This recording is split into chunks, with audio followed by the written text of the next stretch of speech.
मेरा ये कहना है कि जो हम सिर्फ दर्शन के लिए जाना चाहते थे और ज़िला प्रशासन ये दर्शन का भी इंतज़ाम न कर पाई थी, तो मेरा तो ये एक तो कहना है कि जो ज़िला प्रशासन ने किया है वो काफ़ी किया नहीं है। उनकी तरफ से तो एक कमज़ोरी नज़र आई है, क्योंकि कानूनी तरीके से, सामाजिक तरीके से, परंपरा तरीके से आप किसी भी नज़रिए से देखें तो ये सिर्फ एक दर्शन की बात थी और मेरा हक भी है वहाँ जाके दर्शन करना। और प्रशासन मेरे हक को कायम नहीं रख पाई। और अंत में जैसे आप सब लोग, काफ़ी लोग थे रात को, जैसे हम सब लोग वहाँ इकट्ठा हुए थे दर्शन के लिए, और फिर वो अंदर से पथराव भी हुआ। फिर भी प्रशासन ने पथराव के खिलाफ अभी तक, मेरी जानकारी में है कि अभी तक तो उन्होंने कुछ नहीं किया इसके लिए भी।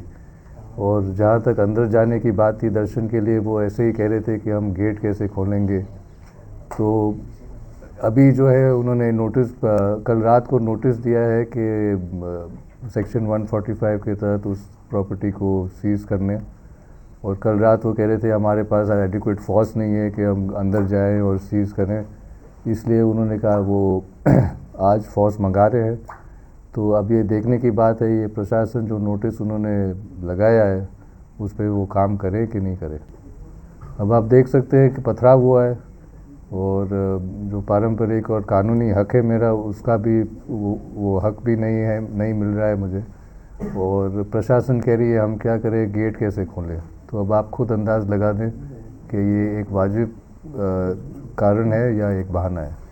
अब ये मैं कहूँगा कि जो एंटायर पैलेस कॉम्प्लेक्स है, जो ट्राइब्यूनल का ऑर्डर है 1981 का, जो उसके खिलाफ कोई अपील पेश नहीं हुई थी, और जो कुछ साल पहले हमारे पारिवारिक सूट जो चल रहा था, ये पूरा प्रॉपर्टी जो है HUF प्रॉपर्टी मानी गई है।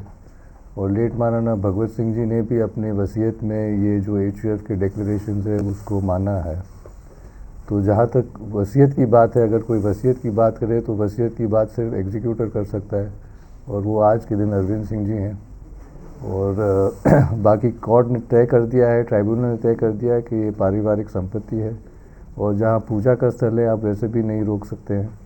तो मेरा तो पूरा हक बनता है कि मैं वहाँ जा के रोक लगाऊं, और कानूनी स्थिति तो यही है। जहाँ तक परंपरा की बात है, मैं तो एक थोड़ा सा हिस्ट्री में बता दूं कि जब एकलिंग जी मंदिर धूनी से पुराना है। जब धूनी माता, धूनी का स्थल यहाँ जब हुआ, जब उदयपुर बसा है, तो एकलिंग जी के दर्शन अलग है और धूनी पे दर्शन देना अलग है। और नोटिस तो जो उन्होंने दिया था कल, तो अब एकलिंग जी तो जाना है, और वो ज़्यादातर कल ही जाएंगे। और जो नोटिस पेश किए हैं वो इन अ सेंस, जब प्रॉपर्टी HUF प्रॉपर्टी है तो नोटिस कहाँ से आएंगे। ये देखिए, वो विल की बात कर रहे हैं, जो विल में उन्होंने लिखा है, और जो नोटिस में लिखा है ये कोर्ट ऑर्डर और जो कोर्ट रिकॉर्ड उसके खिलाफ है।